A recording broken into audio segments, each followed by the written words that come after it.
Olá pessoal, nós estamos aqui hoje para conversar e tentar entender por que o Lula é um preso político.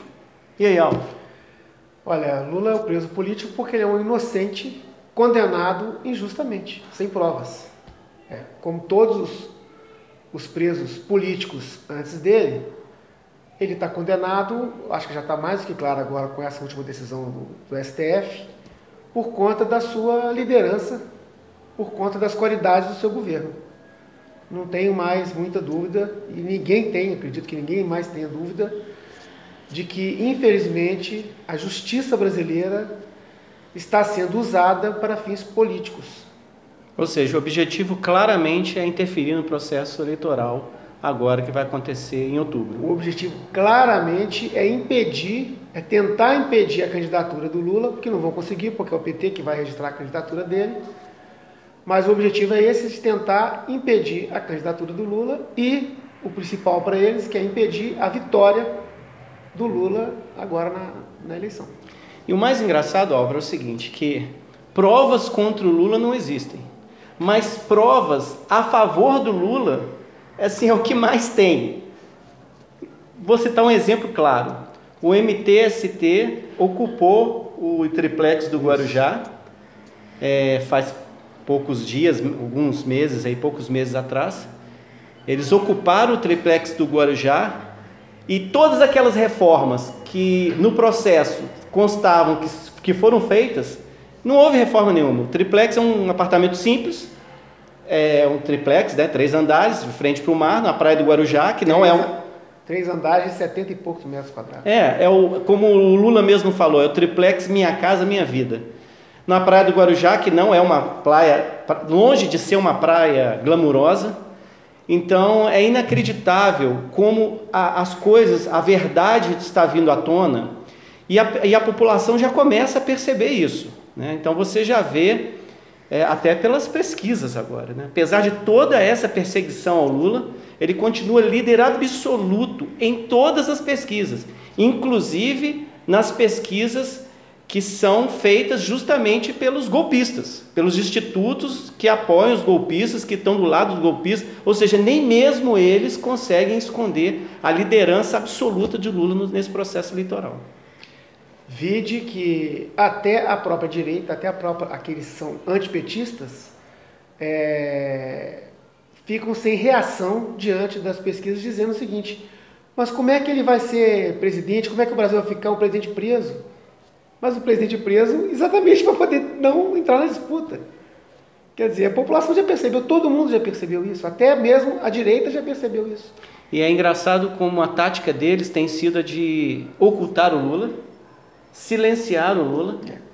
Estão omitindo, agora a tática deles agora é não colocar o Lula nas pesquisas, né? Então, espontaneamente, a pessoa tem que espontaneamente falar que vai votar no Lula, porque o nome do Lula não está constando, passando a não constar mais nos questionários, e nem mesmo o nome indicado para o Lula, porque as pesquisas já apontaram que o Lula tem um enorme poder de transferência de voto para o candidato que ele apoiar, que ele vir apoiar.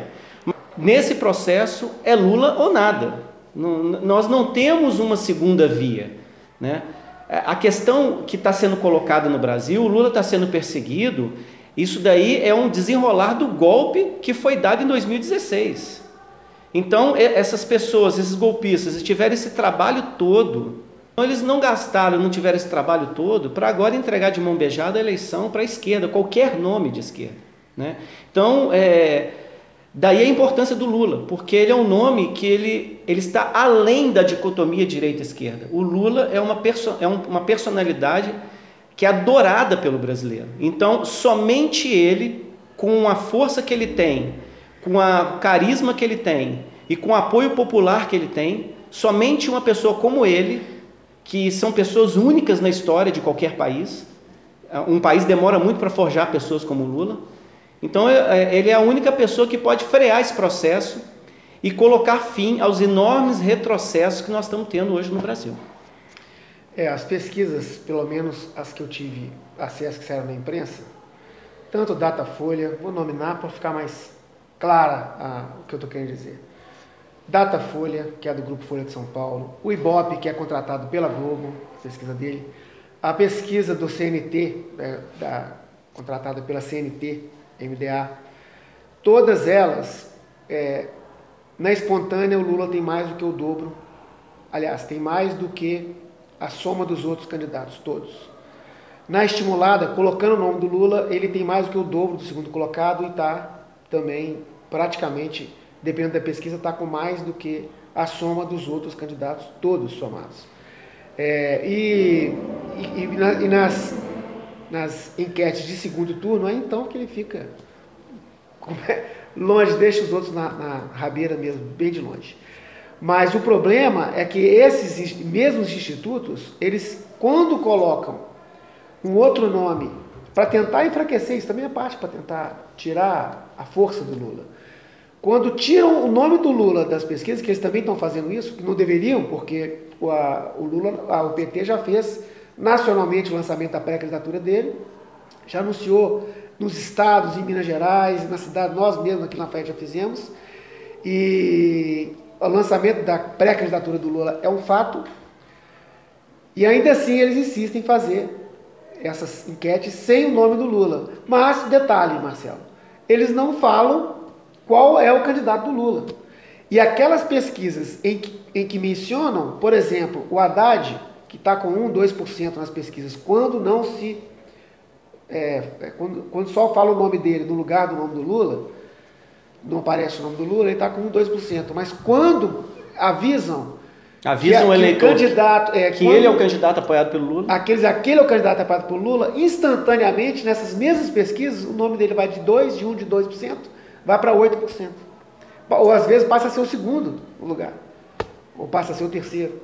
Então, quer dizer, está tudo completamente indefinido, o desespero deles é imenso, porque, concordo com o que o Marcelo falou, ninguém dá o golpe num dia para devolver o poder no ano seguinte. O nosso grande risco é esse, eles conseguirem legitimar o golpe de 2016, que não foi dado em 2016 apenas, ele começou lá em 2014, assim que começou em 2005, acabou. Com o processo no mensalão. Com certeza, mas estou dizendo assim, mais especificamente o golpe, da forma como aconteceu, ele começou em 2014.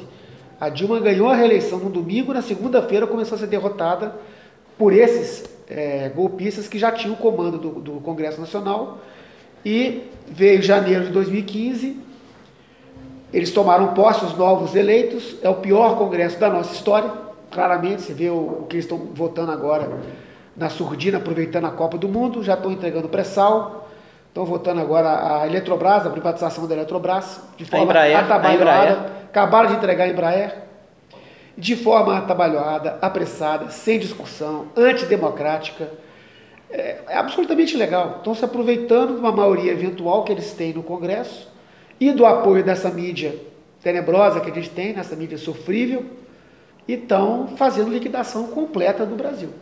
Eu espero que aconteça aqui no Brasil o que aconteceu agora no México. Eu felicito o México pela eleição dele domingo passado, que elegeu o primeiro candidato da esquerda eleito lá no México, acho que desde a Revolução Mexicana, e que não só elegeu o primeiro candidato da esquerda na história do México. Então, nunca elegeram. E é a primeira, e ele não só elegeu o presidente, mas também elegeu vários governadores do mesmo grupo, do Morena, e elegeu uma base muito boa de senadores e deputados, coisa que, infelizmente, nós não tivemos em nenhum momento, nem no governo do Lula, nem no segundo governo do Lula e nem nos governos da Dilma. E agora, esse processo eleitoral que nós vamos ter agora em outubro, ele não resolve essa questão, porque eles não vão deixar que a questão se resolva eleitoralmente. Se houver algum candidato de esquerda minimamente com chance de ganhar, que seja o Lula ou que seja outro candidato, Manuela Dávila ou Boulos, qualquer candidato progressista, eles, mesmo que a pessoa ganhe, que tem chance de ganhar, eles não vão permitir ou que tome posse, ou que se candidate, ou que o processo seja concluído eleitoral. Eles podem paralisar esse processo através de um golpe militar, através de fraude. Esse golpe ele não foi forjado aqui dentro do Brasil, existe todo um projeto que vem do exterior, isso daí foi pensado lá fora. e justamente para tomar as nossas riquezas minerais, principalmente o petróleo. Tá? Foi só o Brasil descobrir o pré-sal que caiu sobre nós a maldição do imperialismo. Aliás, a maldição do imperialismo sempre nos ronda, mas que ela veio com mais pressão ainda. Estados Unidos reativou a quarta frota no Atlântico, coisa que não acontecia desde 64, quando eles derrubaram também um governo democrático. Então, assim, nós temos que ter bem em mente que esse golpe não foi urdido aqui dentro. Esse golpe vem lá de fora. E assim como eles grampearam a Dilma, em poucas horas grampearam a Dilma falando com Lula, eles podem muito bem fraudar eleições. Existe essa possibilidade. Então, as eleições, elas são um processo importante, nós temos que participar das eleições, mas nós não podemos contar que a eleição por si só vai resolver esse processo do golpe. Esse processo do golpe, ele só vai se resolver, ele só vai ser derrubado se o contragolpe, se nós progressistas, se o povo for à rua. A única forma de derrubar esse golpe, de evitar a entrega das riquezas nacionais e reverter todo esse processo que eles estão fazendo agora, entregando tudo que o Brasil tem, é mobilização popular. É a única coisa capaz de frear esse golpe.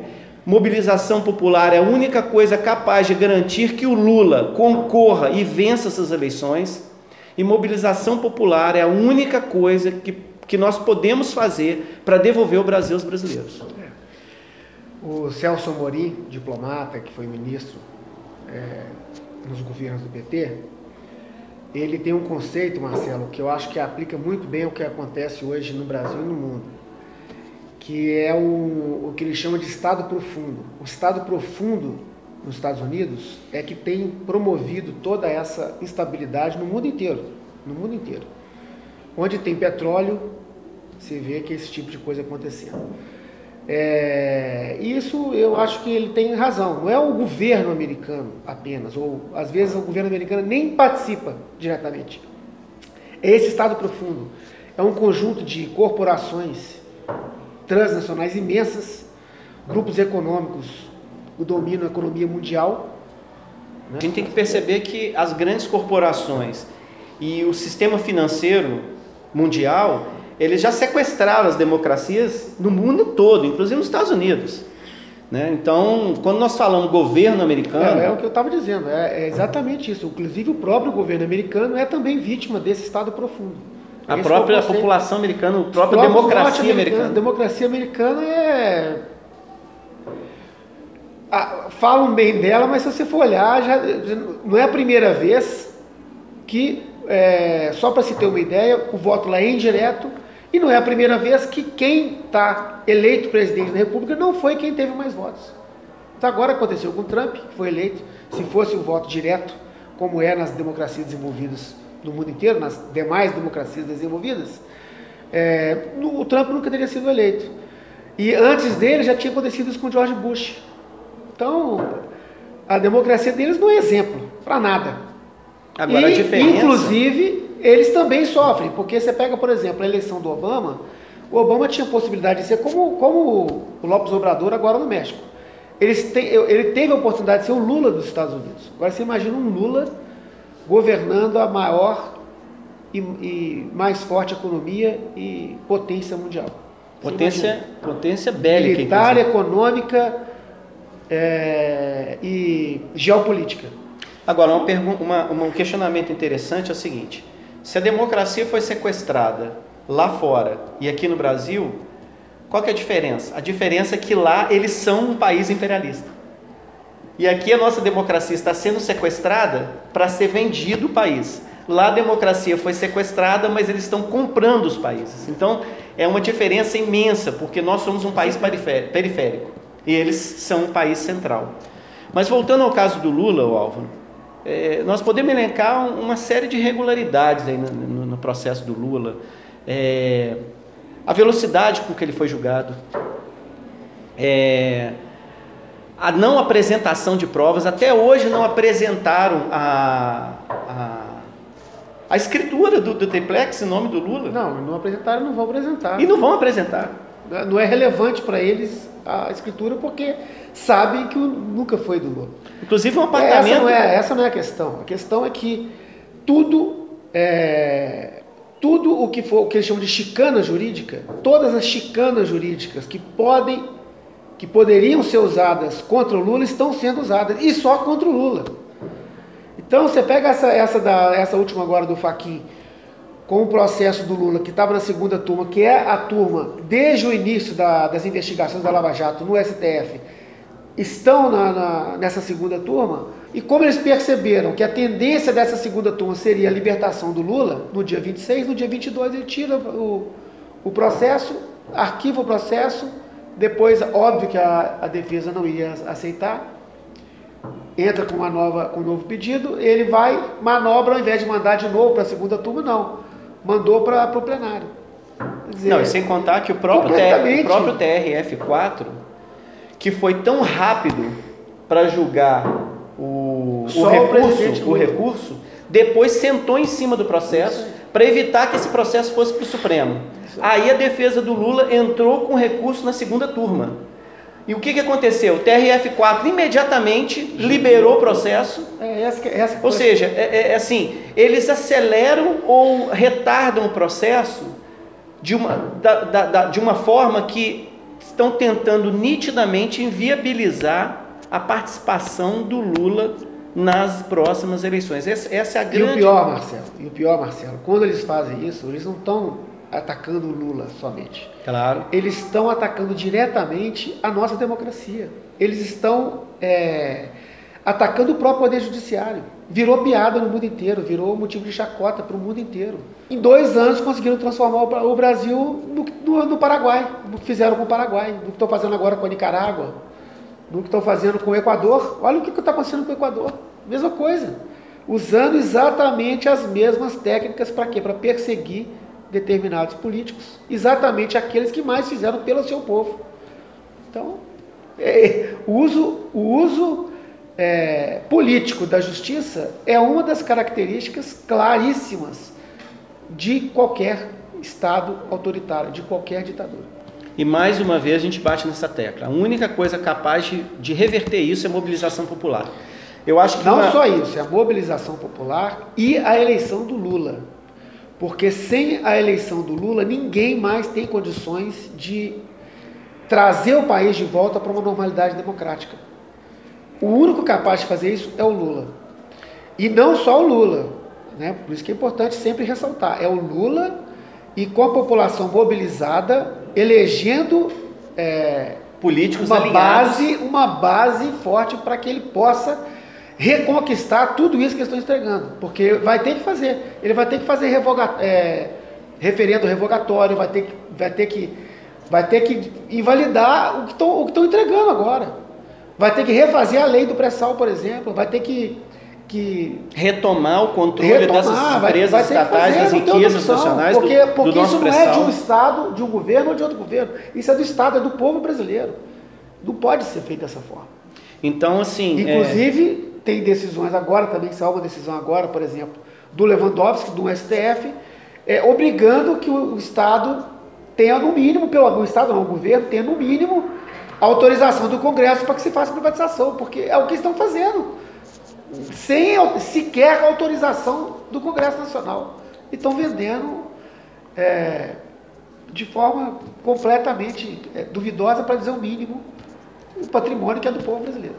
Para você ter ideia, agora a venda da Embraer, a Embraer, ela tem segredos militares. Ela desenvolve tecnologia militar para o Exército, para as Forças Armadas do Brasil.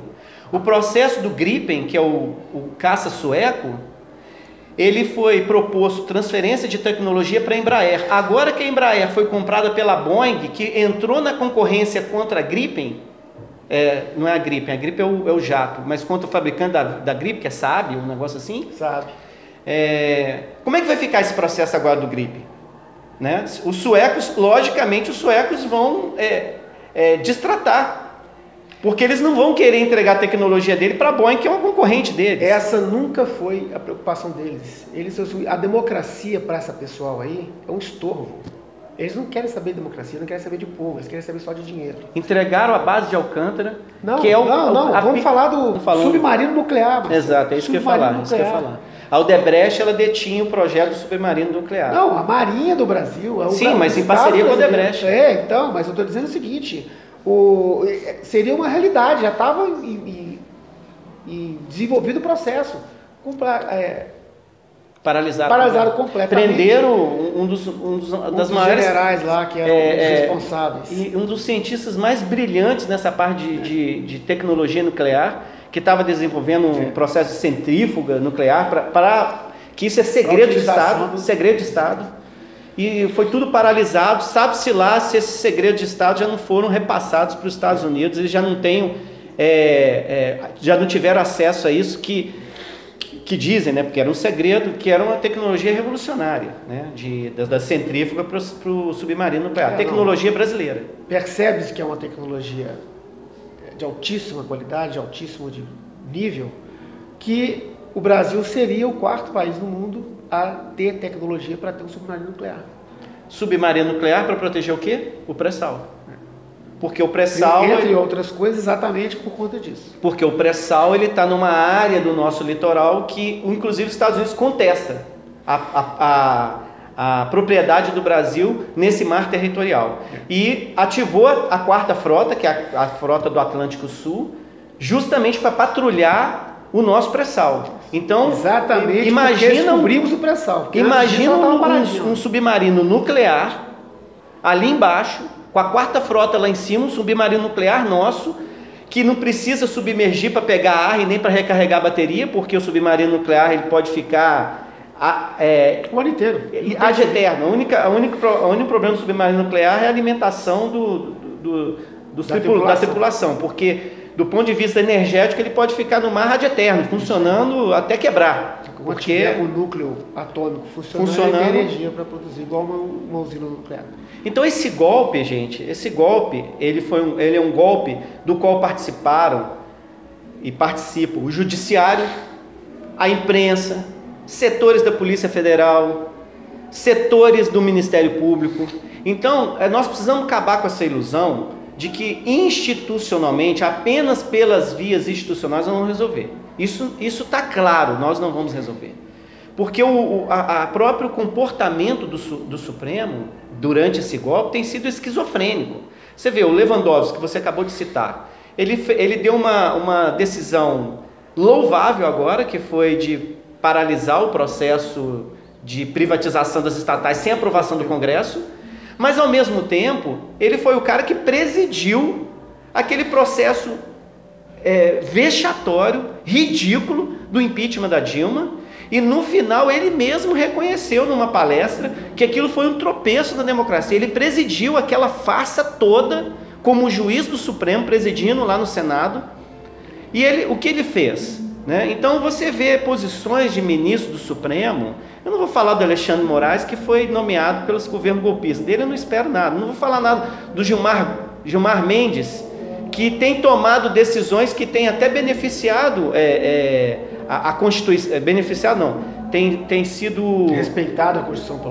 Ele tem tomado decisões que têm respeitado a Constituição, mas isso não significa que ele seja progressista ou que ele é um bom juiz. Isso significa o seguinte, ele está protegendo aos dele. Na hora que a Constituição serve para os golpistas, eles usam a Constituição.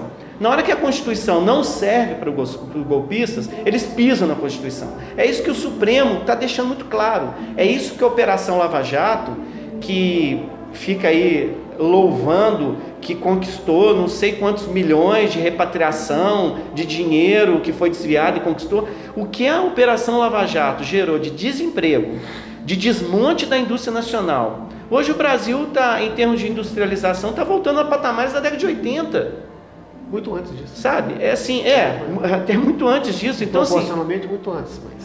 Então, assim, o retrocesso ele é claro. E a pergunta que eu faço, indignado, a pergunta que eu faço indignado: aonde estão aquelas pessoas que vestiram de pato amarelo e pediram o fim do governo Dilma, a queda da Dilma, que falaram que o Lula estava sendo nomeado para ser blindado, que ele era ladrão, que o PT era ladrão, e agora o que nós estamos vendo?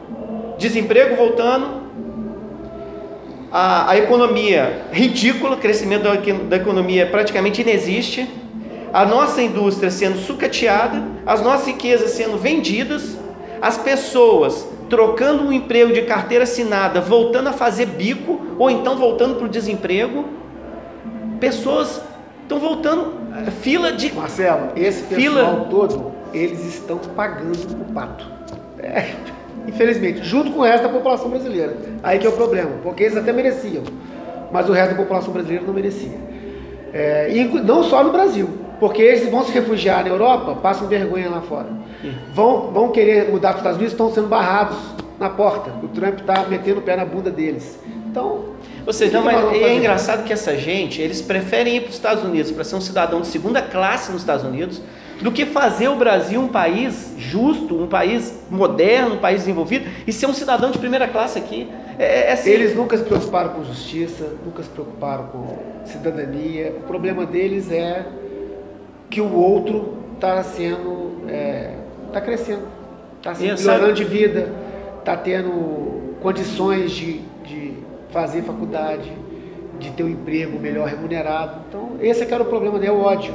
E quanto o ódio não tem diálogo, não é racional. Então, esse daí não tem jeito. Fazer valer as leis. E se o próprio judiciário é o primeiro a quebrar as leis, como é que fica o Brasil? O que eu vejo que está acontecendo é o seguinte: esse golpe, ele veio, ele traz a reboque dele, ele traz desesperança, ele traz descrédito. Você vê, toda essa campanha que a mídia tem feito com muita força depois que o PT chegou ao poder, contra a política, contra os políticos, isso daí é um verdadeiro desserviço que a mídia está fazendo, e ela está gerando na população um descrédito na política, uma desesperança na democracia, e as pessoas agora elas estão, no desespero, caindo nos colos do fascismo. O que é o fascismo? O fascismo é justamente esse estado de coisas que se aproveita da desesperança da população, do descrédito da população, para propor soluções violentas, soluções entre aspas, soluções fáceis, intolerância, achando que tudo tem que ser resolvido na porrada, na força, na agressão, porque tem que ser impondo à força as coisas para a população.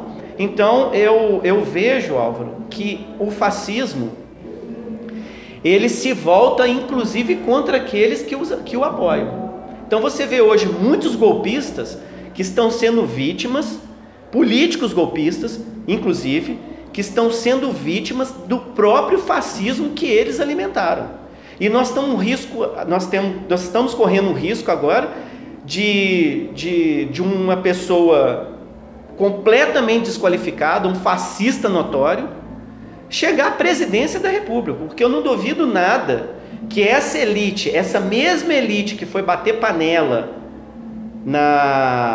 em Copacabana, que foi bater panela na Avenida Paulista, né? Na verdade não foi a elite que foi bater panela, foi a classe média que foi bater panela, que a elite mesmo, ela está de helicóptero, ela passa de helicóptero em cima da gente, e ela controla a mídia, ela controla o sistema bancário, ela controla o judiciário, ela manda setores da classe média ir para a rua defender os interesses dela, e a classe média brasileira era tão medíocre que ela vai para a rua lutar pelos interesses dessa elite que não aparece contra ela mesma. O fascismo é isso mesmo, a negação da política e a substituição da política pela violência, pela barbárie.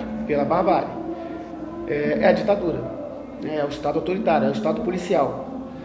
É o que aconteceu, por exemplo, nós estamos vivendo isso hoje, essa ilusão de que existem super-heróis no judiciário e nas forças policiais e no Ministério Público, que estão fazendo de tudo para poder acertar o país. Gente, isso daí é o que acontecia nos Estados Unidos, lá na década de 50 do século passado. Sabe, que pessoas eram perseguidas pelo que elas defendiam, pelo que elas imaginavam.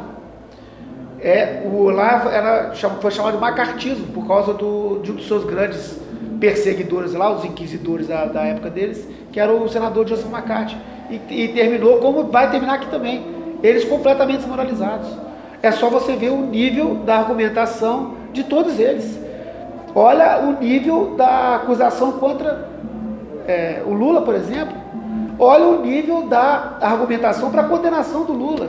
Olha o nível da argumentação dos juízes do TRF4 para poder negar os recursos para o Lula e para poder até, inclusive, aumentar, ter restituído a acusação que o Ministério Público tinha feito e que o próprio juiz que condenou, que foi o Moro na primeira instância, ele não condenou sobre aquilo que ele tinha acusado, condenou outra coisa.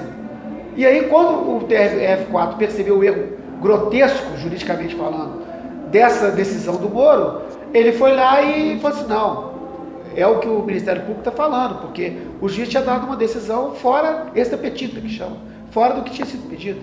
Então, é isso. E isso sempre acaba mal.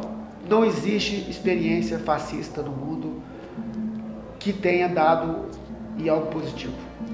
Aquele voto da Rosa Weber, uma das coisas mais grotescas no habeas corpus do Lula. Ou seja, ela disse que, pela consciência dela, ela daria o habeas corpus para o Lula. Mas como ela não queria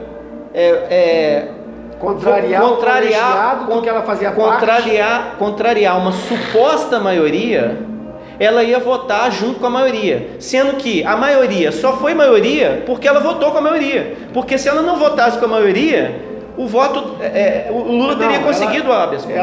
Ela falou que ia respeitar a maioria de um outro colegiado, que ela faz parte, que é inferior ao que ela estava no pleno do STF. E ela falou que votou contra o que ela pensa, contra a Constituição, de acordo inclusive com o pensamento dela, porque no outro colegiado, ela para privilegiar o colegiado. Isso é ilegal. Quando o sistema judiciário pisa nas leis para interferir, para prender pessoas ilegalmente, para prender pessoas ao arrepio da lei, pisando na Constituição, e ainda, questão ainda, num processo eleitoral, e mais, no desenvolvimento de um golpe que está acontecendo a olhos vistos no Brasil.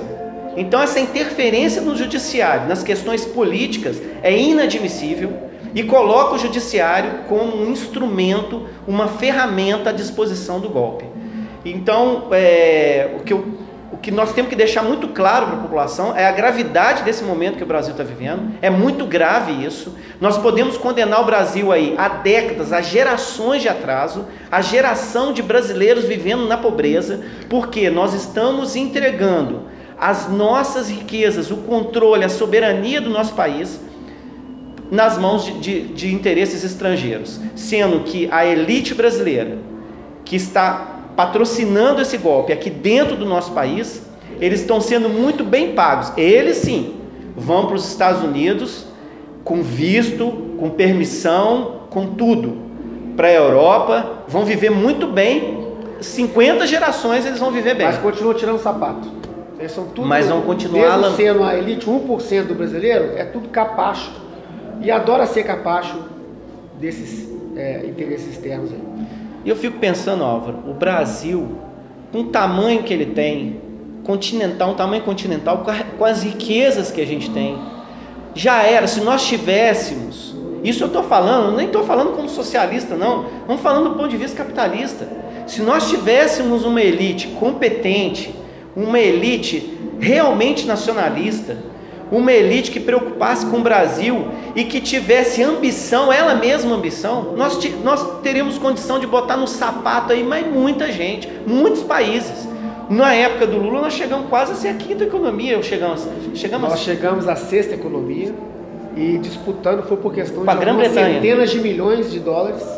Ou seja, pouca coisa, né? Pouquinha coisa, disputando para ser a quinta maior economia do mundo. Para desbancar o Reino Unido. Isso porque em 2003, quando o Lula assumiu, nós éramos a 13ª economia mundial. E hoje, mesmo depois da maior recessão da nossa história, de 2 anos de golpe, nós ainda devemos estar na 9ª posição. 9ª, ou seja, nem com o golpe eles conseguiram derrubar a economia ainda ao que nós éramos em 2003. Tamanha a façanha dos governos do PT. Eu acho que é bom, tem que registrar isso, porque o que você falou corresponde à verdade. O que o Lula fez para o Brasil? O que o Lula fez para o Brasil foi trazer o capitalismo. Trazer o capitalismo para parcela expressiva da população que vivia em situação pré-capitalista. Então ele não fez a revolução silenciosa promovida nos governos do PT, não foi transformar o capitalismo em socialismo, não. Ainda estão muito longe disso, apesar de que o caminho era esse mesmo. Você ter o Estado e políticas sociais acima do interesse do mercado. Isso é o socialismo. É decorrência do desenvolvimento do capitalismo sob esse regime que nós vamos chegar lá na frente, né, de uma forma utópica, mas vamos chegar, e os outros países também chegarão no socialismo. Mas o que ele fez foi isso. O brasileiro, vivia uma situação pré-capitalista. E ele trouxe o capitalismo para essa população. Agora eles estão entregando de mão beijada, sem nada em troca. É coisa assim, é inacreditável o que está sendo feito no Brasil com esse governo tampão golpista que está instalado lá por conta de quem? Do Aécio Neves, do PSDB, dessa turma que foi derrotada pela Dilma em 2014, lamentavelmente. E ó, que eu acho que chama um retrato, um dos retratos que eu acho mais cruéis e que simbolizam muito bem esse golpe, é o número de pessoas que nós estamos vendo voltando a morar na rua, voltando a morar debaixo da ponte, pessoas pedintes na rua, aumentando absurdamente. Não é possível que as pessoas não percebam isso. É muita insensibilidade, porque as pessoas, até para fechar o vidro do carro, para ignorar a pobreza que está batendo no vidro dela, até para fechar o vidro do carro, não é possível que a pessoa não enxergue a realidade que está pulando na cara dela. Então, assim, os retrocessos são claros. Existem dois cenários. Um é eles, de alguma maneira, não permitir a eleição, tá? Mas eu nem acredito que seja isso que eles querem. Isso daí está nas intenções deles. Mas a intenção deles é legitimar esse golpe através desse processo eleitoral. Como? Colocando lá, de preferência, um político alinhado com eles. Se eles não conseguirem, colocar um fascista no lugar, um completo imbecil no lugar, porque vai fazer as maiores loucuras, mas eles estão até dispostos a isso, para não deixar a esquerda ganhar, para não deixar as forças progressistas do Brasil ganharem, porque a intenção deles, não apenas no Brasil, mas na América Latina toda, é fazer da América Latina, retornar à América Latina a situação, a condição de quintal, fornecedor de matérias-primas. Colônia. Por isso nós falamos imperialismo. É voltar a ser fornecedor de matérias-primas, fornecedor de mão de obra barata. Eles preferem ser colônia dos Estados Unidos do que ser uma nação soberana e que defende o multilateralismo, como éramos até 2014, até a Dilma se reeleger. Porque foi assim que ela se reelegeu, que eles, via Congresso Nacional, conseguiram barrar tudo o que ela propunha, inclusive para enfrentar a crise, que era uma crise que foi a maior crise da história, que não é só a maior crise do Brasil, recessão. Foi a maior recessão da história também 5 anos antes. O mérito dos governos do PT, porque começou em 2009, o mérito dos governos do PT foi conseguir evitar a crise internacional, que é a maior crise da nossa história do capitalismo mundial, até 2014. Até 2015, porque em 2014 ela segurou. Então é isso. Se não fossem os golpistas, nós não teríamos uma crise tão severa como estamos tendo. Por quê? Porque as políticas teriam sido outras. Então, gente, agora o povo tem que ir para a rua, o povo tem que se mobilizar, não dá mais para continuar na letargia. É um ponto crucial que nós temos, porque eles vão tentar legitimar o golpe através das eleições, e se eles conseguirem isso, nós vamos ter um retrocesso imenso, porque aí eles vão poder dizer que eles ganharam no voto, coisa que aconteceu na Argentina. Lá o Macri, que está fazendo um processo semelhante ao que existe aqui no Brasil. Estão vivendo a mesma coisa, pelo menos lá está na democracia. Só que lá o Macri pode virar e falar que ganhou no voto. Aqui eles não tiveram esse gostinho, eles tiraram uma presidenta honesta para botar uma quadrilha dos piores escroques da política no poder.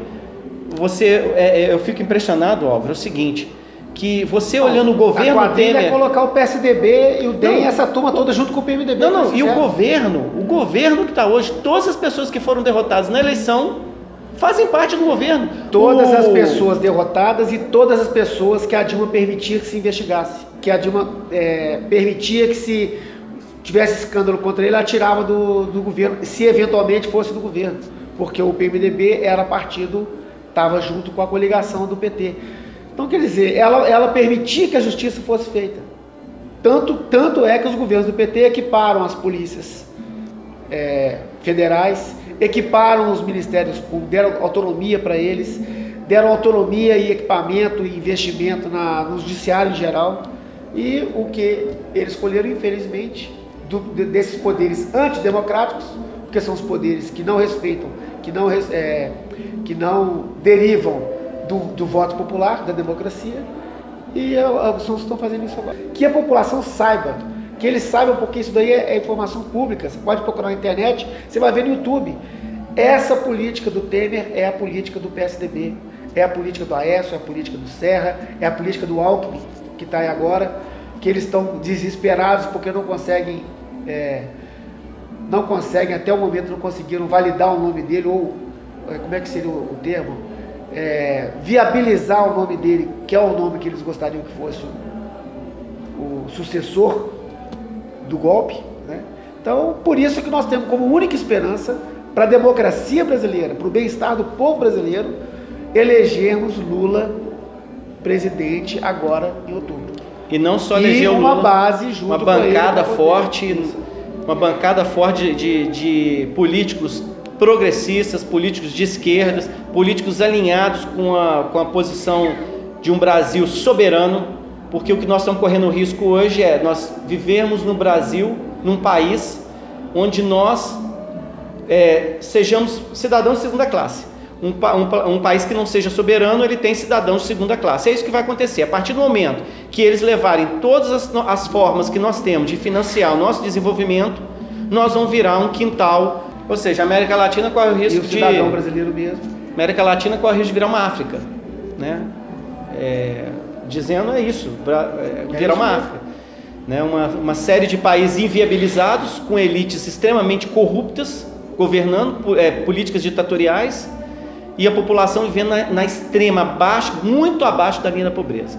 Então, gente, nosso recado é esse: Lula é inocente, Lula tem que ser o nosso presidente. Nós temos que eleger o Lula. Ele é a única pessoa capaz de liderar. Não vai ser só ele sozinho que vai fazer esse processo, mas ele é a única pessoa capaz hoje, porque ele foi forjado na história do Brasil. A história do Brasil, qualquer história de qualquer país demora muitos anos para forjar uma liderança dessa. Ele foi forjado, ele está apto e extremamente capaz de liderar o Brasil, liderar o povo brasileiro, liderar a política brasileira contra esse golpe para devolver o país para os brasileiros. E os brasileiros sabem disso, porque já conhecem o governo dele. Ele ficou 8 anos na presidência, todo mundo sabe como é que foi, inclusive a oposição dele, né? Todos eles reconhecem as qualidades dele, é impossível negar tudo de bom que foi feito no governo do Lula. Outra coisa que a gente não pode esquecer foi o papel dos veículos de comunicação nesse golpe. Se naquela época do PT eles falaram em corrupção e levaram amplos setores da classe média e até dos pobres para a rua para reclamar, por que isso não está acontecendo agora? Por que esse povo agora não vai para a rua? Porque justamente a Rede Globo ela está ocultando, impedindo, blindando o golpe para que a população não saia às ruas, para que a população não saiba o que está acontecendo. É claríssimo o que ela está fazendo. Ela simplesmente tirou das manchetes. Corrupção não é mais manchete, corrupção não é mais de partido, não é mais da política. Sabe? Ela está simplesmente noticia aquilo que não tem como evitar, como por exemplo agora saiu o ministro do Trabalho do Temer. Então ela é obrigada a noticiar, não tem como ela evitar, mas ela não dá o destaque. Como a violência no Rio de Janeiro, a intervenção do Rio de Janeiro. Está sendo um fracasso. Não, os números, a violência aumentou, o número de assassinato aumentou, roubo aumentou. Cadê os destaques? Cadê as manchetes da Globo? Como é que a Globo, que é carioca, ela dá lá do Rio de Janeiro? Ela que fazia, a pessoa às vezes era trombadinha para poder roubava cordão, a pessoa nem via, era furto, nem era roubo, nem era violência, nem nada. Às vezes pegava uma bolsa na rua, saía no Jornal Nacional, às vezes com destaque, né? Com destaque na manchete. Quer dizer, agora não. Agora que piorou a situação, estão vivendo lá, já deve ter quase um ano, né? Vai terminar um ano no final do ano. Quer dizer, não, tem quase 6 meses. Piora a situação e deixou de ser manchete. Deixou de ter o destaque que tinha. A Globo faz isso e não é à toa.